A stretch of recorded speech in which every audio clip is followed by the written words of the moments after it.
భారతదేశానికి తమ గగనతలం మీద నుంచి భారతదేశ విమానాలు వెళ్ళడానికి వీల్లేదంటూ ఏదైతే పాకిస్తాన్ పెట్టినటువంటి ఆంక్షలు దాంతో భారతదేశానికి ఇంత మన విమానాలు ఏదైతే దూర ప్రాంతాలకు వెళ్ళేటటువంటి విమానాలు చుట్టూ తిరిగి వెళ్ళడం వల్ల ఇంత అదనపు ఫ్యూల్ అవుతుంది, దానివల్ల ఇంత ఛార్జీలు అవుతాయి, ఇంత ఖర్చు అవుతుంది అంటూ మన ఎయిర్ ఇండియా ఇచ్చినటువంటి స్టేట్మెంట్.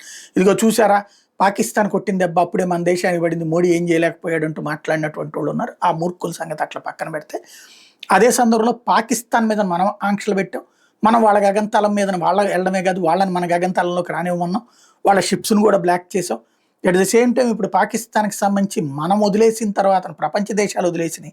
వాళ్ళ గగనతలం మీద నుంచి వెళ్ళడానికి ప్రపంచ దేశాల ఎయిర్ సర్వీసెస్ 20 రకాల సర్వీసెస్ వెళ్ళబోమని ప్రకటించినాయి. దాని ఇంపాక్ట్ ఇప్పుడు టోటల్గా పాకిస్తాన్ పైనుంచి రోజుకి 400 ఫ్లైట్స్ వెళ్తుంటాయి. ఇందులో ఇప్పుడు వచ్చేటప్పటికి 20కి పడిపోయింది పాకిస్తాన్ మీద నుంచి వెళ్ళేటటువంటి ఫ్లైట్స్ సంఖ్య. ఎయిర్ స్పేస్ ఖాళీ అయిపోయింది అనమాట. అదే సందర్భంలో దీనివల్ల అప్రాక్సిమేట్గా $500 మిలియన్ సంబంధించినటువంటి లాస్ వాళ్ళకి వెంటాడబోతుంది.